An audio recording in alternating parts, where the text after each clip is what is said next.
Bienvenue à un nouvel épisode de Écouter même de loin avec Mathieu Boss-Fortin. Alors aujourd'hui, on réunit l'Ontario et la Saskatchewan dans cette balado. Je souhaite la bienvenue à Marie-Claude et Amy. Bonjour les filles, ça va bien? Bonjour. Salut! Oui, ça va bien.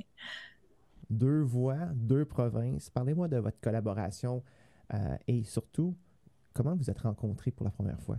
Moi puis Marie-Claude, on s'est rencontrés sur le concours pan-canadien Planète Barbare, qui était un concours pour les auteurs, compositeurs, interprètes hors Québec francophones. Puis on s'est rendus à la finale ensemble. Deux femmes qui se rendent à la finale, c'était vraiment cool. Puis on a appris à travailler ensemble versus être comme compétitrice. Je trouve que le concours, dans les concours, souvent, on se met souvent comme compétiteur avec les autres personnes. Puis nous, on avait décidé de ne pas compétitionner. Puis on a même partagé une partie du prix ensemble. Ouais, ça c'était comme un backdoor contract, là, comme entre nous deux, mais, oui. Mais reste que, ouais, on a été fidèles à cette promesse-là qu'on s'était faite. Une belle solidarité quand même. Oui. Ouais. Puis c'était vraiment cool parce que, comme si tu entends toute l'histoire, au début, on était un peu intimidés par l'autre parce que, on voit quelqu'un de talentueux, de belle, de drôle, de tout. Puis là, t'es comme, c'est une autre femme. Puis souvent, dans l'industrie, c'est les femmes contre les femmes. Donc, mais quand on s'est rendu à la finale, on se textait souvent pour s'encourager. Puis même que pour le dernier défi. On s'était même comme rencontrés dans nos chambres d'hôtel pour se présenter nos chansons. C'est comme extrêmement vulnérable aussi, hein. Tu sais, quand tu penses, c'est comme, what? Tu fais ça avec ta compétitrice, puis le lendemain, il y a un vote du public. Tu sais, c'est quand même incroyable. C'est ça. Fait que c'était vraiment une expérience positive. Puis je pense qu'on a juste comme gardé cette amitié au cours des années. On a fait nos projets solo nous-mêmes dans ces années-là. Puis on a finalement décidé que notre prochaine étape, c'était de faire un album collaborateur.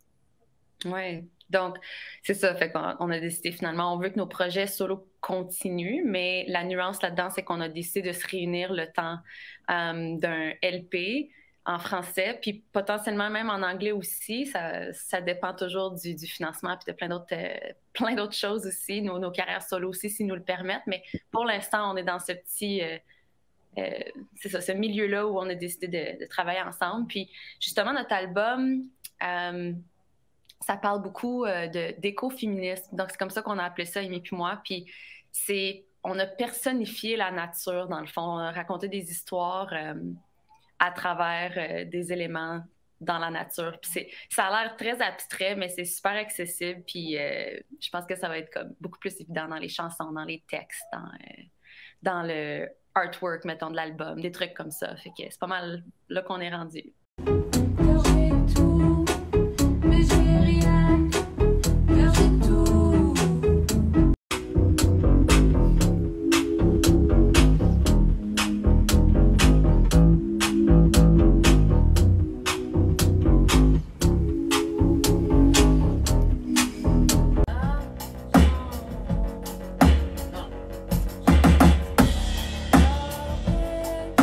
Puis on a fait beaucoup de recherches dans cette année-ci. Énormément. Recherche artistique dans le sens de trouver des sons ou pour tout? Non, c'est plus de la recherche encyclopédique. Théorique. Ouais. C'est vraiment, on va aller chercher des termes scientifiques, on va chercher des phénomènes qui se passent dans la nature, des caractéristiques d'arbres. Les deux, on voulait parler de nature, puis on s'est rencontrés pendant la pandémie. On a eu plusieurs résidences artistiques ensemble, moi et Amy. Puis la première fois, on a écrit pratiquement 16 chansons. Fait qu'on s'est dit, OK, je pense qu'on est inspiré par ce thème-là. Fait qu'on va rester là-dedans. Yeah. Donc, vous parlez de nature, tout ça, mais est-ce qu'il y a des histoires? Est-ce qu'il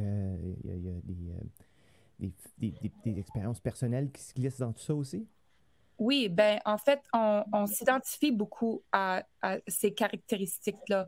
Le noyer noir, c'est une plante qui est reconnue, qui tue beaucoup de plantes autour. Donc, elle est reconnue comme kind of une mean girl. dans le monde des arbres.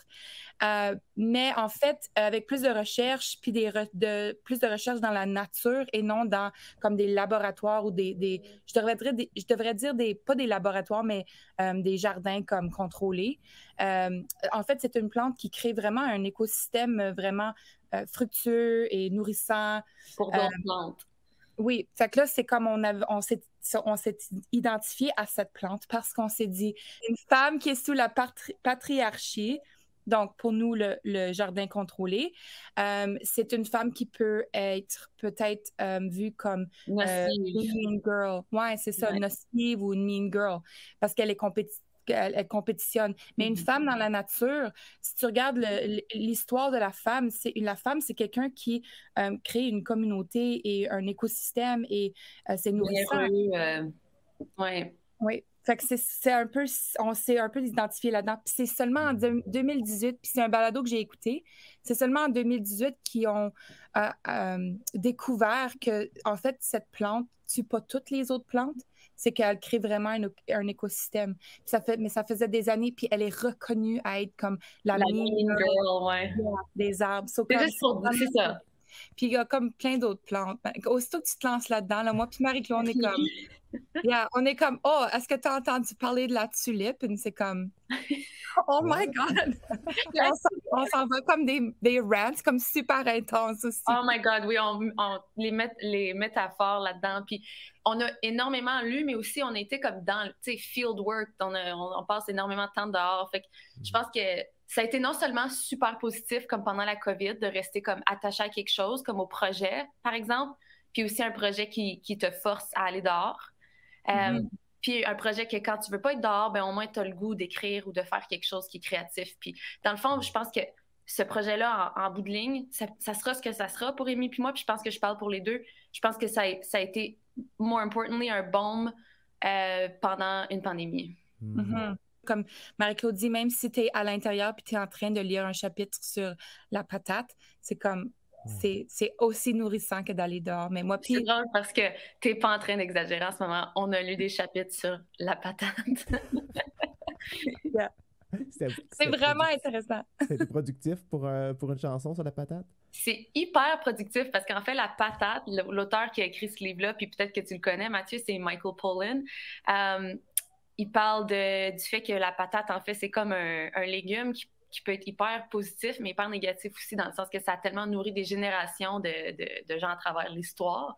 Mais exemple, dès qu'elle est devenue comme pas bonne puis pourrite, exemple en Irlande, ben les gens sont morts de faim. Fait que c'est comme on parle d'émotions humaines à travers. En tout cas, c'est super intéressant. Oui, puis on aime beaucoup cet auteur-là parce qu'il parle un peu des plantes de la même manière que nous, on veut parler des plantes. C'est vraiment... on veut vraiment personnifier ces plantes-là pour que les gens aient une empathie envers... C'est ça. Le but, c'est l'empathie envers l'environnement, dans le fond.